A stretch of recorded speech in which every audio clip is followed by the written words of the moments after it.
Bismillahirrahmanirrahim. Assalamualaikum warahmatullahi wabarakatuh.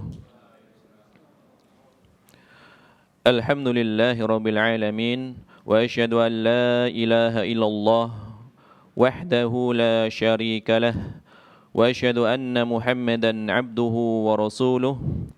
Sallallahu wasallam alaihi wa ala alihi wa sahbihi wa man ihtada bihadihi wastanna bisunnatihi ila yaumiddin, amma ba'd. Kaum muslimin dan muslimat rahimani wa rahimakumullah. Kajian Bulughul Maram pada kesempatan kali ini kita akan melanjutkan pembahasan yang berkaitan dengan bagian dari sifat atau cara wudu Nabi sallallahu alaihi wasallam. Adapun pada kesempatan kali ini insyaallah taala kita akan membahas bagaimana cara berkumur dan beristinsyaq. Padahal ini telah dibahas atau pernah disinggung pada pertemuan awal pembahasan hadis yang berkaitan dengan wudu, yaitu hadisnya dari Humran Maula Utsman ibni Affan radhiyallahu anhu. Tetapi ini adalah pembahasan hadis yang berkaitan dengan khusus, ya, bagaimana cara berkumur maupun istinthar ya, secara rinci atau lebih tegas pembahasannya. Ini ada 3 riwayat yang akan kita bacakan secara langsung karena satu tema. Naqala al-mu'allif rahimahullah ta'ala an Talhah ibni Musarrif an abihi an jaddihi qala, dari Talhah bin Musarrif, dari bapaknya, dari kakeknya, dia berkata, ra'aitu Rasulullah sallallahu alaihi wasallam yafsilu bainal madmadati wal istinsyaqi. Aku melihat Rasulullah sallallahu alaihi wasallam ketika berwudu, beliau memisahkan antara berkumur dan beristinsyaq. Jadi tidak digabung. Berkumur dulu baru beristinsyaq. Akhrajahu Abu Dawud bi isnadin dha'ifin. Ya, hadis ini dikeluarkan atau diriwayatkan oleh Imam Abu Dawud dengan sanad yang lemah, dengan sanad yang dha'if. Ini riwayat yang pertama. Riwayat berikutnya, wa an Aliyin radhiyallahu anhu, dan dari Ali radhiyallahu anhu, fi sifatil wudu'i, yaitu tentang sifat atau cara berwudu. Di situ disebutkan thumma madmada sallallahu alaihi wasallam wastanthara thalatha. Kemudian Nabi SAW berkumur-kumur dan beristinthar, ya, mengeluarkan air dari hidung. Tentunya setelah apa? Setelah menghirupnya, setelah beristinsyaq, baru istinthar. Yumadmidu wa yanthuru minal kaffil ladzi ya'khudhu minhul ma'a. Dan beliau beristinthar itu menggunakan atau dari telapak tangan yang digunakan untuk mengambil atau menciduk air. Jadi satu telapak tangan beliau gunakan untuk berkumur-kumur sekaligus beristinthar. Berarti ini zahirnya apa? Sangat irit ya, menggunakan airnya.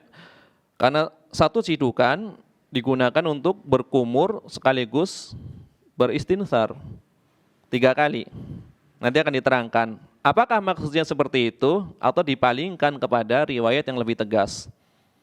Digabungkan cuma 3 kali, bukan sekali saja. Tetapi ini ada perselisihan, nanti diterangkan oleh Syekh Muhammad bin Shalih Al-Utsaimin rahimahullah ta'ala. Jadi ada 3 cara yang ma'ruf yang dikenal oleh para ahli fikih bagaimana cara berkumur dan beristinsyak. Semuanya boleh. Cuma mana yang lebih afdol, di situ pembahasannya. Ya. Jadi berkumur kemudian beristinsar menggunakan satu ciduk air yang diambil dari satu telapak tangan, ya. Ini adalah riwayat kedua. Akhrajahu Abu Daud wan Nasa'i. Hadis ini diriwayatkan oleh Imam Abu Daud dan Nasa'i. Ini nanti ada pembahasan. Apakah benar dikeluarkan oleh Imam An-Nasa'i atau apakah Al-Hafidz keliru? Itu akan kita bahas. Kemudian riwayat yang ketiga, wa an Abdullah ibn Zaid radhiyallahu anhu, dan dari Abdullah bin Zaid radhiyallahu anhu, fi sifatil wudu, tentang cara berwudu. Tsumma adkhala sallallahu alaihi wasallam yadahu. Di situ disebutkan kemudian Nabi SAW memasukkan tangannya yaitu ke dalam bejana. Famadmadu wastansyaqa min kaffin wahidin. Kemudian beliau berkumur dan beristinsyak menggunakan satu cidukan, satu telapak tangan. Digabung di sini. Ya. Riwayat pertama berkumur sendiri, istinsyak sendiri. Di sini riwayat ini dengan riwayat yang kedua adalah menggabungkan. Ya. Berkumur sekaligus beristinsyak dari satu cidukan, satu telapak tangan. Kemudian di ujungnya ini keterangan jelasnya. Yaf'alu dzalika thalatha. Beliau melakukan itu sebanyak 3 kali. Adapun riwayat yang kedua kan sama, cuma tidak diterangkan melakukan 3 kali. Ya. Muttafaqun alaih. Hadis ini adalah riwayat Bukhari dan Muslim. Ini adalah sesahih-sahih riwayat yang berkaitan dengan cara berkumur dan beristinsyak. Menggabungkan antara berkumur dan istinsyak tetapi dilakukan 3 kali. Ya. Ini adalah terjemahan hadisnya secara globalnya. Adapun pembahasan yang pertama dikatakan tadi riwayat dari Talha bin Musarrif, ya. Talha bin Musarrif, beliau adalah Abu Muhammad, ya, kunyahnya Abu Muhammad.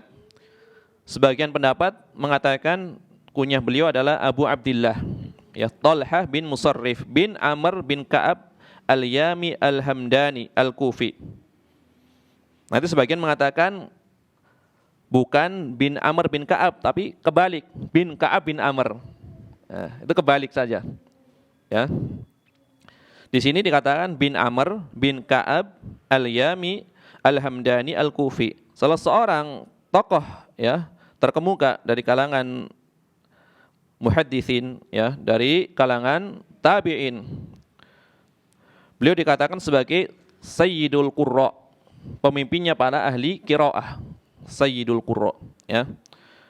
Beliau adalah seorang yang thiqah dan menjadi salah satu rawi yang dipakai oleh Imam Al-Bukhari dan Muslim.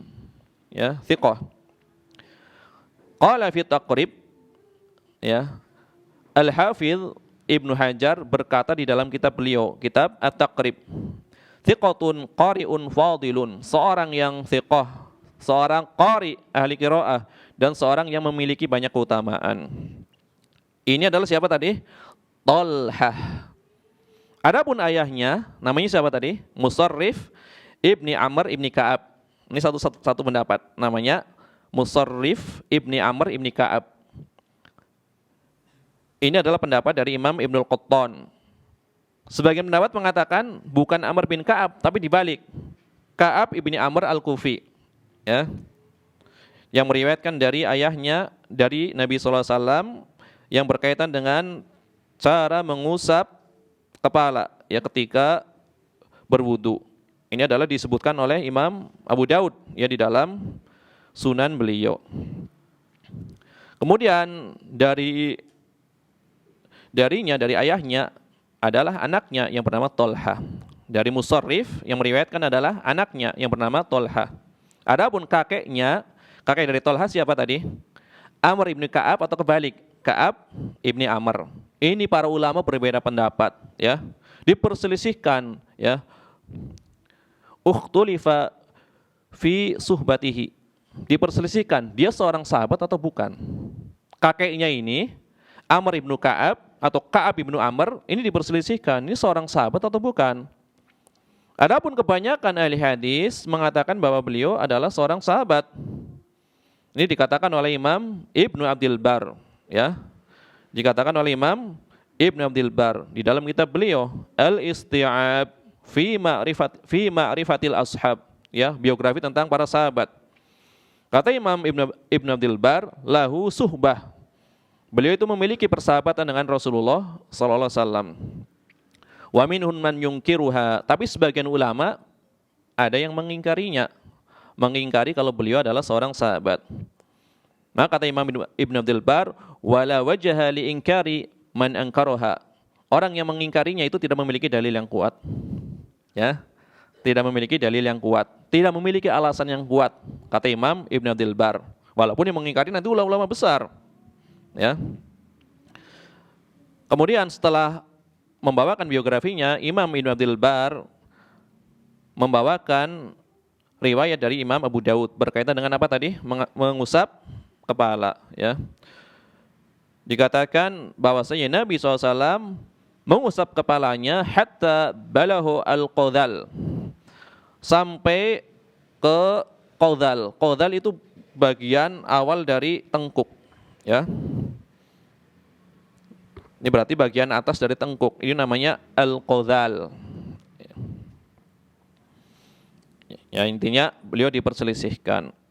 Ini adalah kakeknya, diperselisihkan sahabat atau bukan. Di antaranya menyelisih siapa? Menyelisih pendapat Imam Ibnu Abdul Bar, ulama sebelumnya. Ya. Yaitu Sufyan bin Uyainah. Kata Imam Sufyan bin Uyainah bahwasanya Amr bin Ka'ab atau Ka'ab bin Amr ini bukanlah seorang sahabi. Ini kata Sufyan bin Uyainah. Tapi kata Imam Ibnu Abdul Bar, kebanyakan muhaddisin mengatakan beliau adalah seorang sahabi. Ini adalah yang berkaitan dengan kakeknya. Kemudian bapaknya Tolha, siapa tadi? Musarrif. Kan Tolha bin Musarrif tadi riwayatnya. Dari Tolha bin Musarrif. Adapun Musarrif ini, kebanyakan ahli ilmu mengatakan beliau seorang yang majhul, tidak dikenal. Ya. Ini adalah pendapat Imam Ibnul Qattan. Ya, Imam Ibnul Qattan. Kemudian pendapat tersebut dinukil oleh Al-Hafidz Ibnu Hajar. Ya, disebutkan di dalam kitab beliau, kitabnya Al-Hafidz tadi, kitab At-Taqrib. Kemudian pernyataan Ibnul Qattan ini dikuatkan oleh Imam Abu Daud. Kata Imam Abu Daud, sami'tu Ahmad yaqul, aku pernah mendengar Imam Ahmad berkata, dan memang dekat Imam Abu Daud dengan Imam Ahmad bin Hambal, sering bertanya, baik masalah fikih, masalah hadis, maupun masalah yang lainnya, akidah. Makanya beliau menulis apa? Masail Imam Abu Daud. Abu Daud bertanya, Imam Ahmad menjawab. Jadi masail ini bukan hilang, bukan. Cuma pembahasannya ditertibkan oleh Abu Bakar Al-Khalal. Yang kitabnya hilang adalah milik Abu Bakar Al-Khalal. Adapun masailnya masih tersebar, masail dari masing-masing murid Imam Ahmad sampai sekarang dicetak. Masailnya Imam Al-Thram, masailnya Imam Al-Marrudhi, masailnya Imam Abdullah bin Ahmad bin Hambal, masailnya Imam Salih bin Ahmad bin Hambal, masailnya Hambal bin Ishaq. Itu ada. Adapun yang dikumpulkan dengan lengkap setelah mengelilingi dunia Abu Bakar Al-Khalal, itu Al-Jami li'ulumi Al-Imam Ahmad, itu memang sebagian besarnya hilang. Cuma masail asalnya itu masih ada. Yang ditertibkannya aja yang banyak yang hilang. Hilangnya di zaman kita, adapun di zaman para penulis kitab fikihnya seperti Imam Abul Qasim Al-Khiraqi itu masih utuh. Sampai kepada zaman kita, karena satu hal atau yang lainnya baru hilang kitabnya. Yang tertib, bukan kitab masing-masing dari muridnya. Adapun kitab masing-masing dari muridnya rata-rata masih sampai kepada kita. Cuma kenapa jarang digunakan sebagai referensi atau sumber primer? Ya karena kan masih berbeda-beda. Riwayatnya Abu Daud nanti berbeda dengan riwayatnya Al-Qausaj. Al-Qausaj beda dengan riwayatnya Hambal bin Ishaq. Kan butuh tahrir, penyeleksian mana riwayat terakhir dari Imam Ahmad bin Hambal. Makanya tadi ada kitab Al-Jami. Hanya saja kitab Al-Jami hilang, maka ulama setelahnya mentahrir kembali. Ya.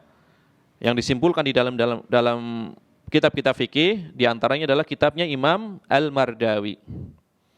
Yaitu kitab At-Tanqihul Mushbi fi Tahriri Ahkamil Muqni. Nah, itu baru kitabnya Imam Al-Mardawi. Ini bagian dari ringkasan kitab Al-Insaf fi Ma'rifatur Rajih minal Khilaf. Ini tahrir seperti itu.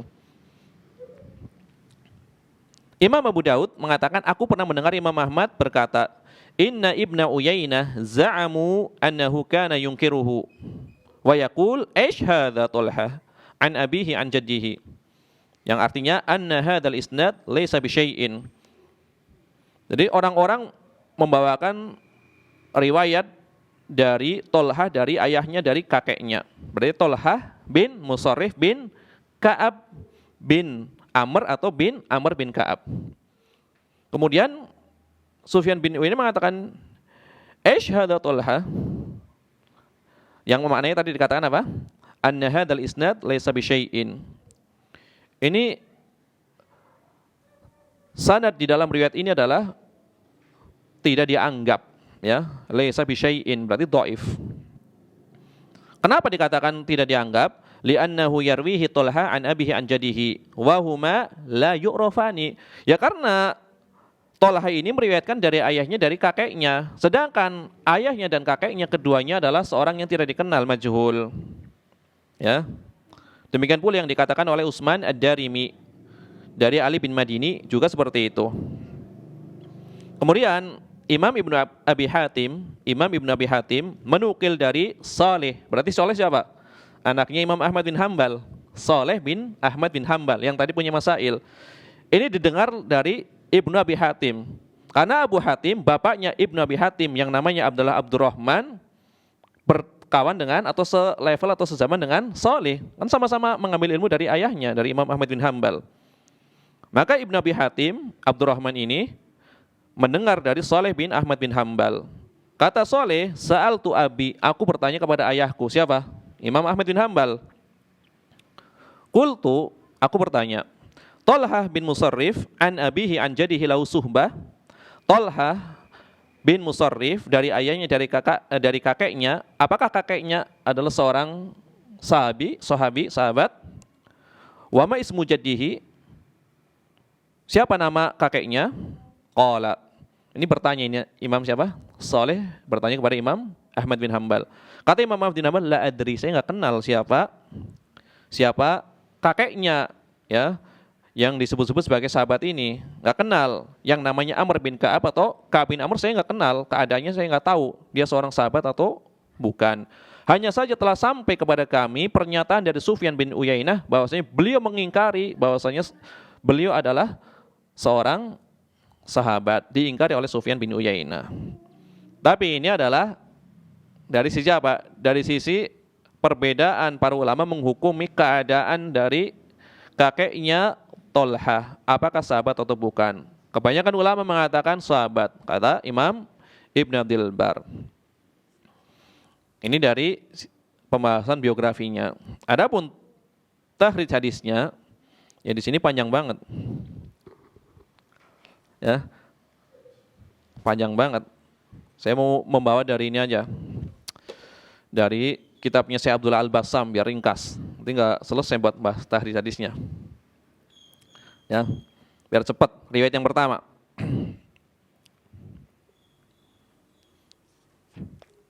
Riwayat yang pertama. Tadi di ujung hadis dikatakan apa? Dikeluarkan oleh Imam Abu Daud dengan sanad yang dhaif. Ya, hadisnya dhaif. Ya, secara sanad itu dhaif. Imam Ibnu Hajar membawakan riwayat ini di dalam kitab beliau At-Talkhis, ya, At-Talkhisul Habir. Di dalam sanadnya kata Imam Ibnu Hajar Al-Asqalani di dalam kitab At-Talkhis, beliau mengatakan fihi Laits ibni Abi Sulaim Di dalam sanadnya ada seorang laki-laki bernama Laits bin Abi Sulaim wa huwa dhaifun. Beliau termasuk rawi yang dhaif. Wa qala Ibnu Hibban, Imam Ibnu Hibban mengatakan mengomentari tentang rawi ini, Laits bin Abi Sulaim yuqallibul asanid. Beliau adalah seorang yang suka membolak-balikan sanad. Jadi sanadnya suka kebalik-balik. Ini kata Imam Ibnu Hibban. Ya. Wa yarfa'u al-marasil. Kadang-kadang hadis yang mursal dikatakan hadis yang marfu. Wa ya'ti 'ani thiqat bima laysa min haditsihim. Terkadang membawakan riwayat dari seorang yang thiqah padahal hadis ini bukan dari rawi thiqah tersebut, dari rawi yang lainnya. Ini kata siapa tadi? Imam Ibnu Hibban. Imam Ibnu Hibban. Ya. Tarakahu Ibnul Qattan wa Ibnu Ma'in wa Ahmad. Makanya Imam Ibnul Qattan yang kita bahas tadi, kemudian Yahya bin Ma'in dan Imam Ahmad meninggalkan riwayatnya. Wa qala an-Nawawi, Imam An-Nawawi mengatakan di dalam kitab beliau Tahdzibul Asma. Imam Nawawi mengatakan seperti ini. Ittafaqal ulama'u ala dha'fihi. Para ulama sepakat akan kedhaifannya. Ini pembahasan takhrij secara ringkas. Selesai di dalam kitab Tawdihul Ahkam. Kalau di sini panjang lebar. Ya. Kalau di kitab Minhatul Alam panjang lebar. Ini riwayat yang pertama. Ya. Maka saya baca khulasohnya, kesimpulan di Minhatul Alam. Kalau tadi di kitab Tawdihul Ahkam.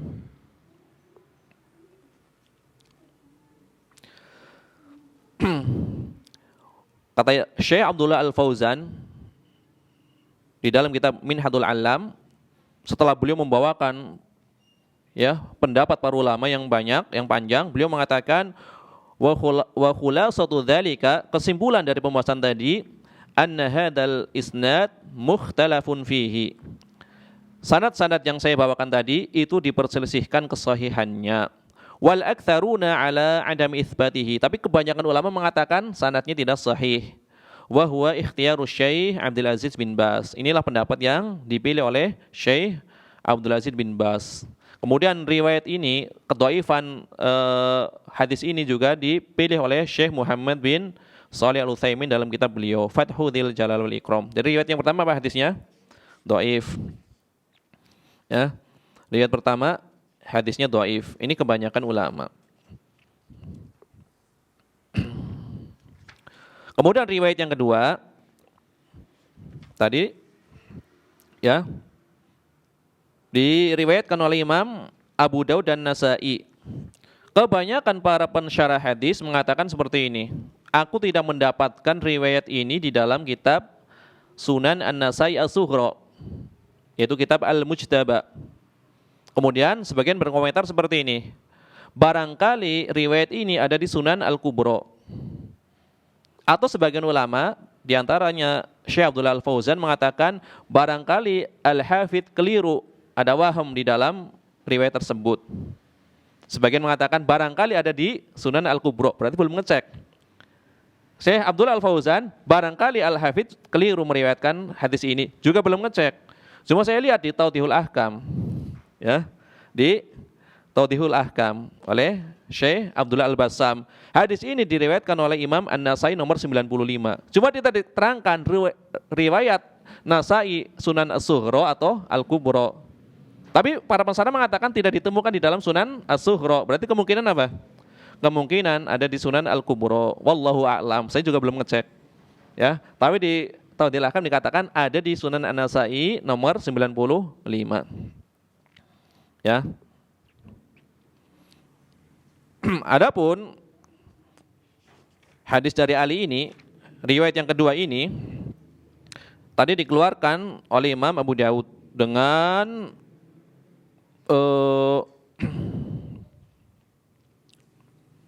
panjang lebar, ya, riwayat yang lengkapnya.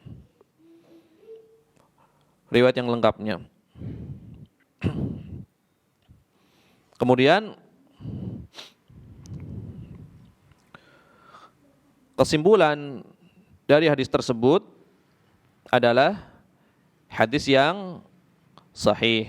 Ini kesimpulannya aja, hadisnya sahih. Ya.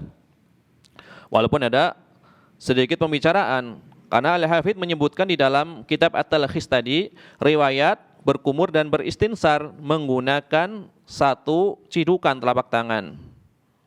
Dari siapa? Ali bin Abi Thalib radhiyallahu anhu. Ini disebutkan di dalam Musnad Imam Ahmad. Ya. Cuma di sini tidak tegas apakah mengambilnya satu ciduk untuk 3 kali kumur dan istinsar, berarti sangat ngirit, atau maknanya sama dengan riwayat yang ketiga. Memang digabungkan, cuma setiap menggabungkan itu hanya satu ciduk saja. Jadi satu ciduk berkumur, kemudian beristinsak. Satu ciduk lagi berkumur, kemudian beristinsak. Kemudian satu ciduk lagi. Ini adalah riwayat yang ketiga. Ya, dari Abdullah bin Zaid, yang riwayatnya adalah riwayat yang paling sahih karena diriwayatkan oleh Imam Al-Bukhari dan Muslim secara ittifaq, riwayat muttafaqun alaih. Riwayat muttafaqun alaih. Jadi intinya hadis yang pertama adalah hadis yang dhaif. Ini dari sisi riwayat. Hadis yang kedua adalah hadis yang sahih. Kemudian hadis yang ketiga adalah hadis yang paling sahihnya. Ini dari sisi sahih atau dhaifnya. Adapun dari sisi amal, maka para ulama kebanyakan membolehkan mengamalkan ketiga riwayat tersebut. Hanya mereka memilih mana yang lebih afdol. Ya, hanya mereka memilih mana yang lebih afdol. Ya. Sifat yang pertama adalah memisahkan antara berkumur dan istinsyak. Berarti bagaimana ini caranya? Ini kan masih global. Caranya bagaimana? Jumhur ulama seperti ini. Ngambil dari satu ciduk berkumur. Ngambil lagi satu ciduk berkumur. Ngambil lagi satu ciduk berkumur. Ngambil lagi untuk istinsyak. Ngambil lagi untuk istinsyak. Ngambil lagi untuk istinsyak. Jadi berapa kali ciduk? 6 kali cidukan. Ya. 6 kali cidukan. Inilah yang dipilih oleh kebanyakan ahli fikih dari kalangan Hanafiyah, mazhab Hanafi. Kemudian dari Syafi'iyah. Jadi jangan sampai mengatakan wudunya orang ini salah semua, padahal ini dipilih oleh fuqaha Syafi'iyah. Memisahkan antara madmadah berkumur-kumur dengan istinsar masing-masing 3 kali. Dan ini kata para ulama, sebagian ulama adalah cara berkumur dan istinsar yang paling sempurna, walaupun mungkin agak boros, tapi paling sempurna karena benar-benar berkumur-kumurnya ya dilakukan dengan 3 kali dari satu cidukan, kemudian istinsarnya pun sama. Ini yang paling sempurna. Maka ini dipilih oleh siapa? Kebanyakan pengikut mazhab Syafi'i. Nanti ada pendapat Imam Syafi'i beda lagi. Ini kebanyakan ahli fikih dari kalangan Syafi'iyah. Hanafiyah, kemudian kebanyakan dari Syafi'iyah, dan ini adalah sebuah riwayat di dalam mazhab Hambali. Selalu ada riwayat, bukan muktamad tapi ada riwayat di dalam mazhab Hambali. Dan ini adalah salah satu pendapat dari Imam Malik. Ya. Jadi 4 ulama mazhab, maksudnya 4 para ahli fikih di dalam 4 mazhab tersebut, masing-masing ada yang memilih pendapat ini. Walaupun bukan semuanya. Ya, Hanafiyah, kebanyakan Syafi'iyah, riwayat dari Imam Malik, kemudian riwayat dari Imam Ahmad bin Hanbal. Adapun di dalam mazhab Hanafi, ya tentu diterangkan di dalam kitab Al-Hidayah. Kemudian di dalam mazhab Syafi'i banyak diterangkan di dalam kitab Al-Majmu' Syarah Muhadzab. Kemudian di dalam mazhab Hambali diterangkan di dalam kitab Al-Insaf. Ya, adapun di dalam mazhab Maliki diterangkan di dalam kitab Al-Muntaqo. Tapi bukan Muntaqo mazhab Hambali, ini Muntaqonya mazhab Malik, ya. Al-Muntaqo fi Syarhil Muwatta karya Imam Abdul Walid Al-Baji. Ya, ngomong-ngomong Abdul Walid Al-Baji gara-gara Muntaqo ini. Abdul Walid Al-Baji itu orang yang miskin, ahli fikih dari kalangan Malikiyah. Ya. Ahli fikih dari kalangan Malikiyah, itu miskin. Kerjanya, ya sebagian mengatakan beliau hanya seorang hansip, kalau kita katakanlah penjaga keamanan. Tapi ahli fikih, Bahkan nanti menjadi al-qadhi, akhirnya menjadi qadhi. Akhirnya menjadi qadhi, seorang hakim. Al-Qadhi Abul Walid Al-Baji. Ini sezaman dengan pendekar mazhab Dhahiri siapa? Imam Ibnu Hazm Al-Andalusi. Ini sering banget berdebat masalah usul maupun nanti hampir tiap hari berdebat. Ya, satunya bermadhab Maliki, ya, Abul Walid Al-Baji, satunya madhab Dhahiri Imam Abu Muhammad Ibnu Hazm Al-Andalusi Al-Dhahiri. Suatu ketika berdebat, tidak ketemu. Ini Malikiyah, ini Dhahiri ya, nggak ketemu kan? Setelah selesai debat, maka Imam Abul Walid Al-Baji ini mengatakan seperti ini. Aku harap engkau memberikan udzur kepadaku. Ya, kali-kali ada jawabanku yang salah, yang kurang tepat. Saya mohon diberi udzur. Kenapa? Karena aku, ya, kebanyakan telaah ilmiahku adalah di bawah lampu-lampu atau di atas lampu-lampu keamanan. Jadi memanfaatkan lampu-lampu keamanan untuk menelaah kitabnya. Jadi sepanjang aku meneliti kitab-kitab, aku menelitinya memanfaatkan lampu-lampu penjaga, lampu-lampu keamanan. Namanya lampu keamanan yang nggak terlalu ini ketika itu nggak terlalu terang. Apabila lampunya ditenteng, ya, kemudian dia sambil ngelihat seperti ini, ya tentu sangat susah, ya. Maksudnya beliau apa? Udzur dengan apa? Udzur dengan keadaan kehidupan ekonominya yang kurang gitu maksudnya. Tolong diberi udzur kalau saya salah ngomong, salah menjawab itu tolong diberi udzur. Karena saya ketika mutola'ah itu memanfaatkan lampu keamanan. Jadi tentu mungkin salah baca atau salah apa, saya mohon udzur. Berarti berdalil dengan kekurangan dari sisi harta, kan gitu. Ya wajar kalau saya salah, karena fasilitasnya kurang memadai. Tapi Imam Ibnu Hazm juga tidak kalah cerdas. Saya juga mohon diberi udzur, diberi maaf kalau saya salah jawab. Kenapa?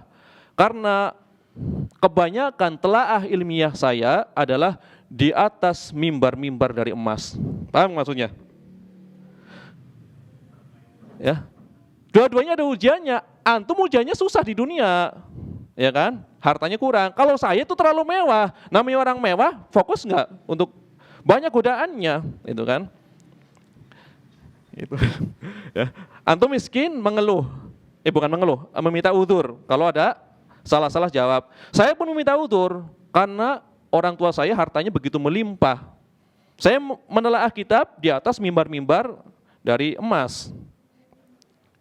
Tentu itu bisa melalaikan. Jadi kalau jawaban saya salah juga mohon dimaafkan. Ya, cerdas nih jawabannya Ibnu Hazm. Ya.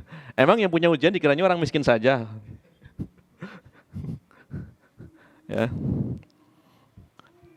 Ini adalah Imam Al-Baji, salah satu pensarah kitab Muwatta. Jadi kata Imam Ibnu Al-Arabi, Abu Bakar Al-Qadhi Abu Bakar Ibnu Al-Arabi Al-Ma'afiri, beliau mengatakan ketika sudah ada 3 syarah Muwatta, pertama kitab At-Tamhid, 5 fil Muwatta minal ma'ani wal asanid, karya Imam Ibnu Abdul Bar.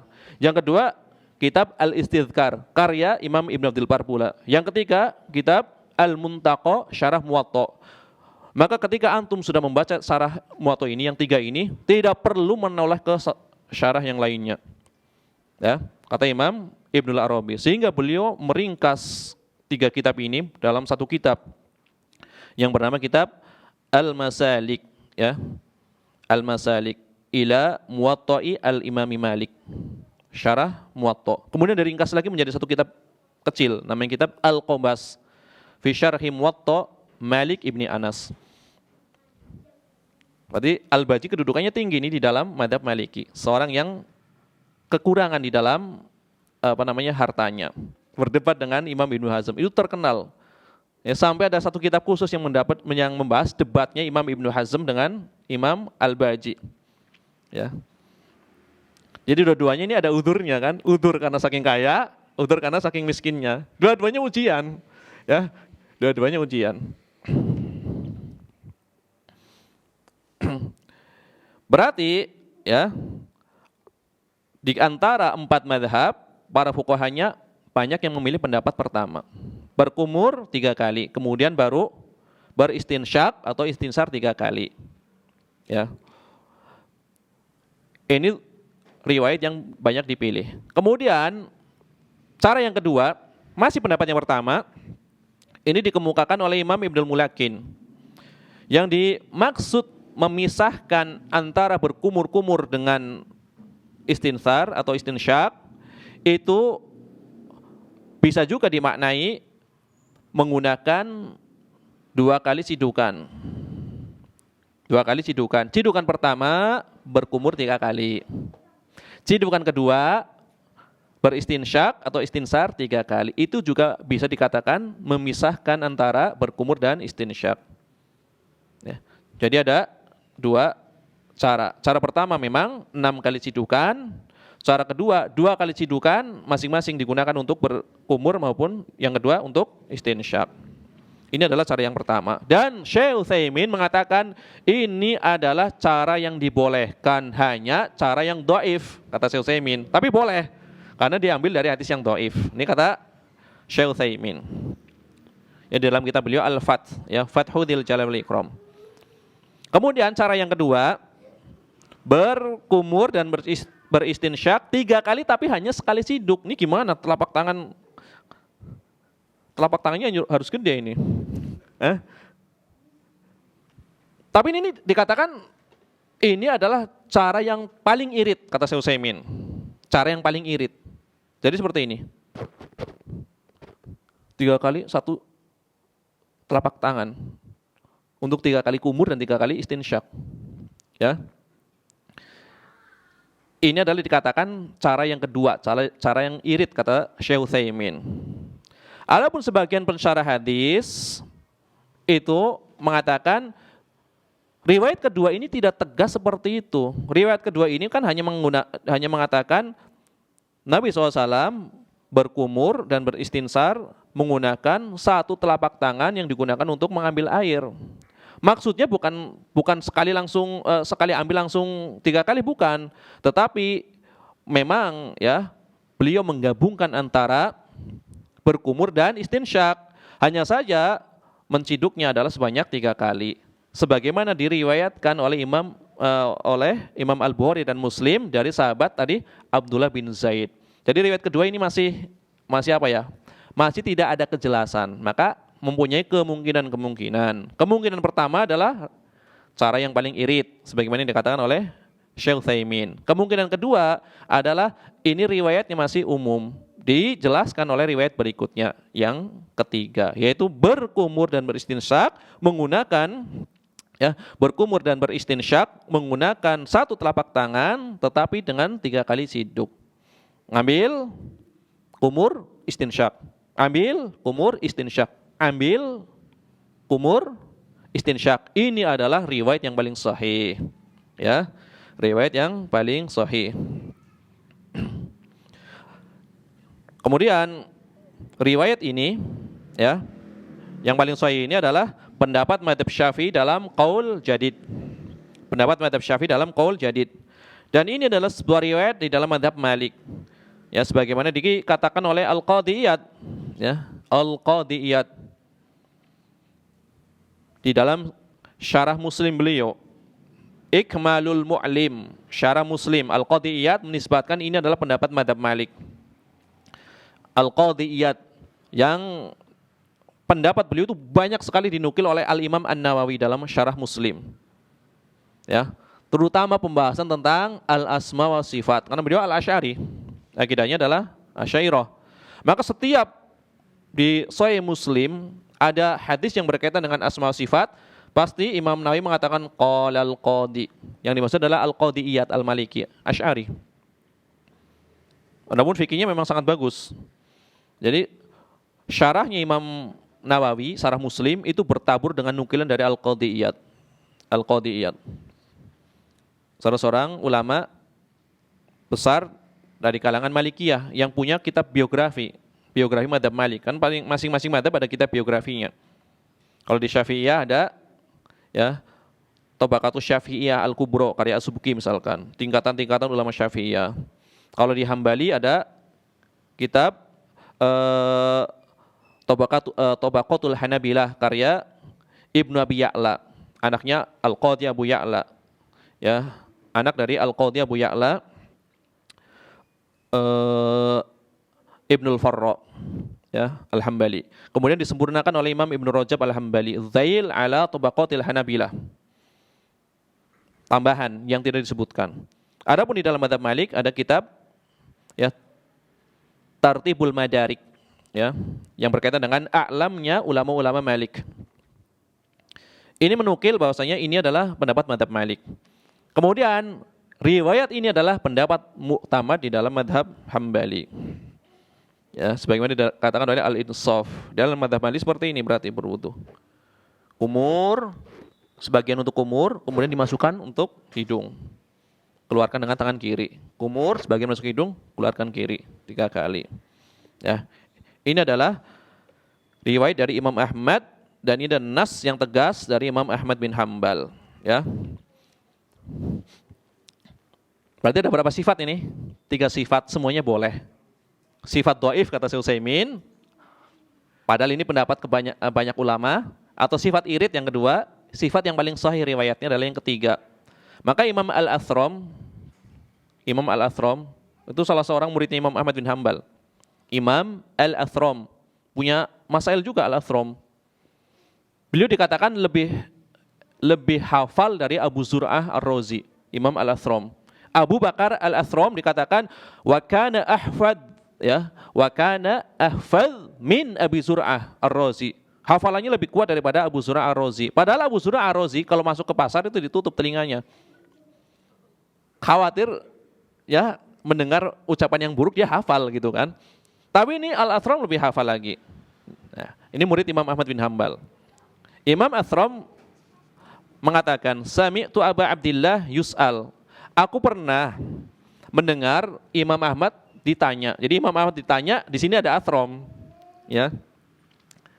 Di situ ada Athram. Ayyuma ajab ilaik al-madmadah wal istinsyaq bi ghurfatin wahidah au kulli wahidah minhuma ala haddah. Qala bi ghurfatin wahidah. Aku pernah mendengar Imam Ahmad ditanya, mana yang lebih engkau sukai, wahai Imam? Berkumur dan istinsyak dengan 1 kali cidukan, maksudnya menggabung antara kumur-kumur dan istinsyak dengan 1 kali cidukan, atau masing-masing cidukan digunakan untuk berkumur sendiri, kemudian beristinsyak sendiri. Maka kata Imam Ahmad, yang lebih aku sukai adalah sekali ciduk digunakan untuk berkumur sekaligus istinsyak. Itu yang lebih aku sukai. Ya. Ini adalah riwayat yang dinukil dari Imam Ahmad bin Hambal. Berarti pendapat muktamad resmi mazhab Hambali adalah menggabungkan antara apa? Madmadah, kumur dengan istinsyak. Ya. Kemudian menciduknya sebanyak 3 kali. Ya. Kemudian pembahasan berikutnya berkaitan dengan hadis ini.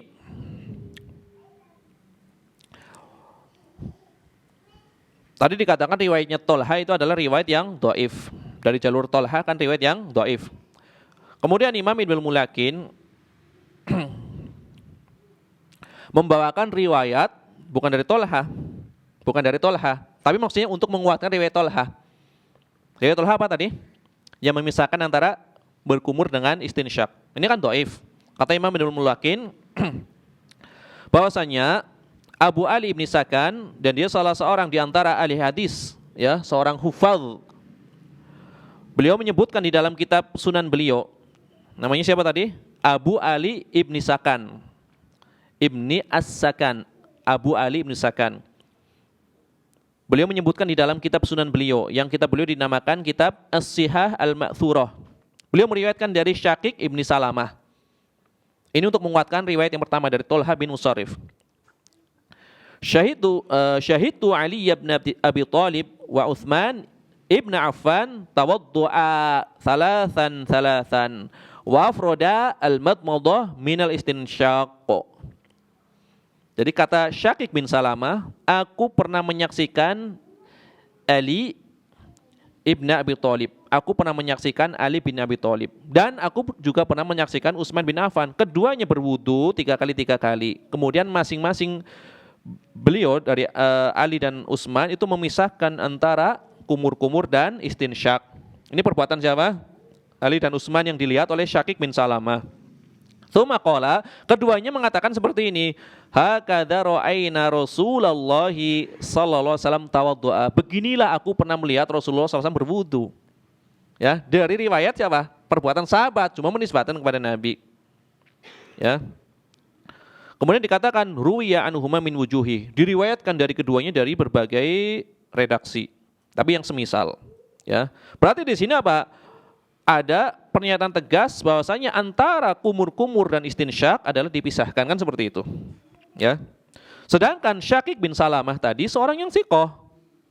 Ya, para penulis kitab Kutubus Sittah itu membawakan riwayatnya dari jalur beliau. Ya. Beliau menemui zaman Nabi, mendapati zaman Nabi. Ya.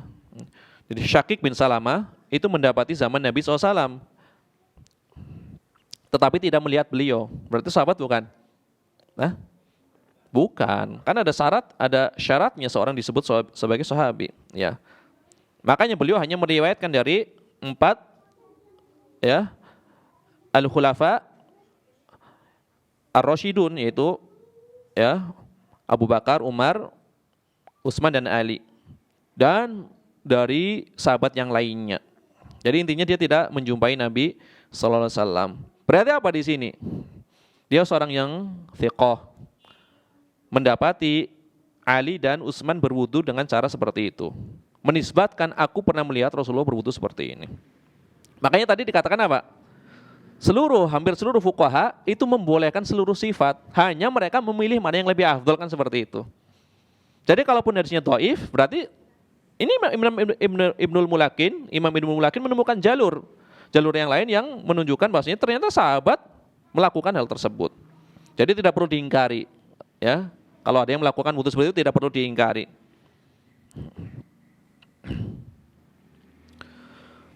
Kemudian dari jalur yang lainnya, ya, disebutkan dari Utsman bin Abdurrahman At-Taimi. Dia berkata, Su'ila Ibnu Abi Mulaikah anil wudu. Ibnu Abi Mulaikah itu ditanya tentang wudu. Ini seorang tabi'in. Faqala, maka kata Ibnu Abi Mulaikah, ra'aitu Utsman ibn Affan su'ila 'anil wudu fada'a bima'in. Aku pernah melihat Utsman bin Affan ditanya tentang cara berwudu. Kemudian dia minta dibawakan air. Ya, fa'utiya bimaydha'ah. Fa'azhu 'ala yadihil yumna. Kemudian dia pun dibawakan ya satu tempat air untuk berwudu. Kemudian dia fa'azhu 'ala yadihil yumna. Kemudian dia menyiramkan air ke tangan yang kanannya. Kemudian memasukkannya ke dalam air yang ada di bejana tersebut. Setelah disiram, tangan yang kanannya kan bersih. Kemudian dimasukkan ke dalam tempat air tersebut. Kemudian berkumur 3 kali. Kemudian dia beristinsar 3 kali. Maka zahir riwayat tersebut bahwasanya Utsman mengambil setiap air untuk berkumur, kemudian untuk beristinsak itu secara terpisah. Karena kan 3 kali. Makanya Imam As-Sun'ani di dalam kitab Subulus Salam, beliau membuat kesimpulan. Wa ma'a wurudi riwayatain al-jam'u wa adamuhu fal aqrab at-takhyir. Jadi 2 riwayat yang datang kan intinya memisahkan atau menggabungkan. Ya, memisahkan antara menggabungkan antara berkumur ataupun istinsyak. Maka di sini ada takhyir, kebolehan untuk memilih. Ya. Wa anal kulla sunnah, semuanya adalah sesuai sunnah, diriwayatkan dengan riwayat yang bersambung ya kepada Nabi SAW, walaupun ada yang secara tegas, ada yang tidak secara tegas. Wa in kanat ya riwayatul jama'i aktsar wa ashah.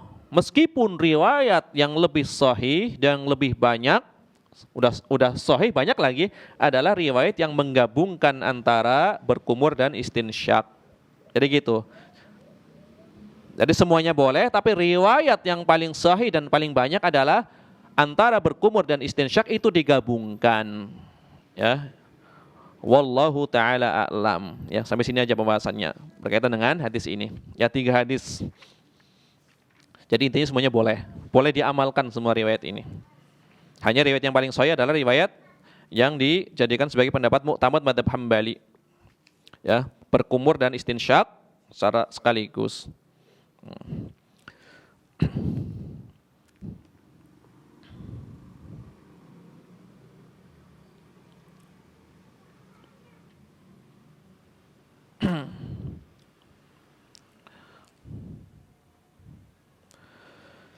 Ya, marilah kita lanjutkan pembahasan berikutnya yang berkaitan dengan hukmul muwalah fil wudu. Muwalah maknanya adalah ketika berwudu seorang membasuh antara satu anggota wudu dengan anggota yang lainnya secara berkesinambungan, secara langsung, jangan sampai kering atau ditunda. Itu namanya muwalah. Itu namanya muwalah. Adapun muwalah di dalam madzhab Hambali ini adalah salah satu di antara rukun wudu. Jadi jangan sampai anggota wudu yang lainnya yang telah dibasuh telah kering baru membasuh anggota wudu yang lainnya. Ya, nanti ada khilaf di kalangan para ulama apakah hukumnya wajib atau sunnah. Wa an Anas radhiyallahu anhu qala, dan dari Anas radhiyallahu anhu beliau berkata, ra'an nabiyyu sallallahu alaihi wasallam rajulan. Nabi SAW pernah melihat seorang laki-laki. Melihat seorang laki-laki, berarti dia telah berwudu. Wa fi qadamihi mithlu dhufri lam yusibhul ma'u. Lihat seorang laki-laki, dia berwudu, tetapi di kakinya ada seukuran kuku.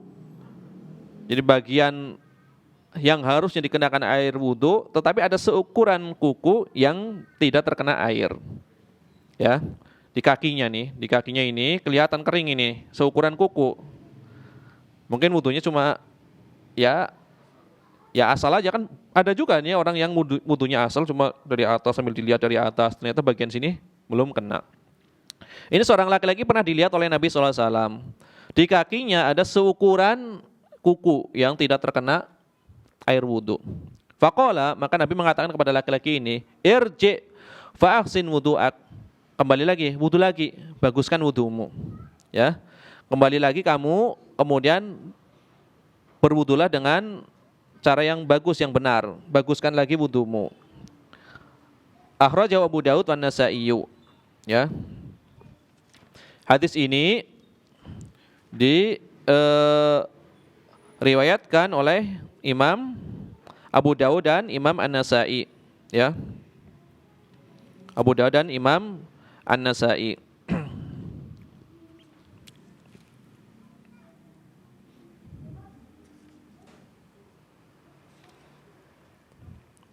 Adapun riwayat di dalam Sunan Abu Daud adalah di dalam kitab Thaharah, ya, bab tafriqul wudu, bab ya yang berkaitan dengan tafriqul wudu, memisahkan pencucian di dalam wudu. Dari jalur Ibnu Wahab, dari Jarir bin Hazim, bahwasanya beliau pernah mendengar Qatadah bin Di'amah, ya, haddatsana Anas ibnu Malik, telah menceritakan atau mengabarkan, telah menceritakan Anas ibnu Malik kepada kami. Haddatsana Anas ibnu Malik, Anas bin Malik telah menceritakan, mengabarkan kepada kami. Anna rajulan jaa ilan nabiyyi sallallahu alaihi wasallam, seorang laki-laki pernah mendatangi Nabi sallallahu alaihi wasallam. Wa qad tawaddaa, dia telah berwudu. Wa taraka ala qadamihi mithla dzufri, tetapi bagian kakinya ya tidak terkena air wudu, yaitu seukuran kuku. Faqala Nabi sallallahu alaihi wasallam, maka Nabi sallallahu alaihi wasallam berkata kepadanya, irji fa ahsin wudu'ak, kembalilah, ulangi lagi wudumu. Ya, kembali lagi, baguskan wudumu. Disuruh untuk mengulang wudunya. Kemudian di ujung riwayat Imam Abu Daud mengatakan, wa hadzal hadis laisa bima'rufin an Jarir ibni Hazm wa lam yarwihi illa Ibnu Wahab. Hadis ini adalah hadis yang tidak ma'ruf, tidak dikenal dari Jarir bin Hazm. Tidak ada yang meriwayatkan darinya, dari Jarir bin Hazm, kecuali Ibnu Wahab. Ya, maka yang dimaksud oleh Imam Abu Daud adalah keterangan bahwasanya hadis ini tidak ada seorang pun yang meriwayatkan dari Jarir kecuali Abdullah bin Wahab. Ini adalah alasan, ya, yang menjadikan ilat cacat dari hadis ini menurut Imam Abu Daud, karena tidak ma'ruf, ya. Tidak ma'ruf riwayat ini diriwayatkan dari Jarir bin Hazm kecuali dari Abdullah bin Wahab. Berarti di sini apa? Di sini ada menyendiri, ya, riwayatnya itu menyendiri. Jarir bin Hazim, Jarir bin Hazim bin Qatadah, seorang yang siqah. Tidak ada yang meriwayatkan kecuali Ibnu Wahab. Berarti riwayat menyendiri. Maka riwayat yang jalurnya satu dalam ilmu hadis disebut riwayat apa? Satu saja riwayatnya. Kan hadis secara umum ada dua. Ahad jelas. Ahad kan ada tiga. Ahad dan mutawatir itu. Nah, kalau satu jalur saja, namanya apa? Riwayat yang gharib. Gharib itu tidak mengharuskan dhaif, ya. Gharib itu hanya menerangkan, hanya diriwayatkan dari satu jalur saja, tapi tidak mengharuskan dhaif. Ada hadis yang super gharib. Hadis apa? Padahal hadisnya sangat sahih. Innamal a'malu binniyat. Ya. Itu tidak diriwayatkan di awal-awal sanad kecuali dari satu rawi, ya. Tidak ada yang meriwayatkan dari Umar bin Khattab kecuali siapa? Umar bin Khattab dari Nabi SAW, mendengar Nabi SAW bersabda di atas mimbar yang mendengar banyak. Tetapi tidak ada satupun yang meriwayatkan dari Umar bin Khattab kecuali satu orang. Bernama siapa?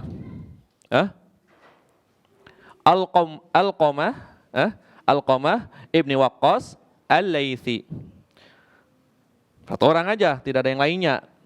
Tidak ada yang meriwayatkan dari Alqamah ibnu Waqqas al-Laythi kecuali seorang laki-laki. Siapa? Muhammad ibni Ibrahim at-Taimi. Tidak ada yang meriwayatkan dari Muhammad ibni Ibrahim at-Taimi kecuali seorang laki-laki pula. Siapa?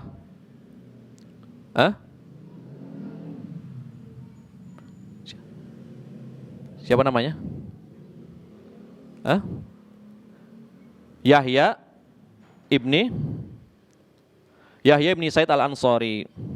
Tuh, dari Yahya ibni Said al-Ansari, dari Muhammad ibni Ibrahim at-Taimi, dari Alqamah ibni Waqqas al-Laythi, dari Umar bin Khattab, itu satu doang. Dari Yahya ibni Said al-Ansari itu baru ratusan. Sebagian mengatakan 200 orang yang meriwayatkan dari Yahya bin Said Al-Ansari. Sebagian mengatakan sampai 500, sebagian mengatakan sampai 700. Padahal awalnya cuma satu. Berarti super gharib, bukan gharib lagi. Ya. Super gharib. Di sini dikatakan tidak ada yang meriwayatkan dari Jarir kecuali Ibnu Wahab, Abdullah bin Wahab.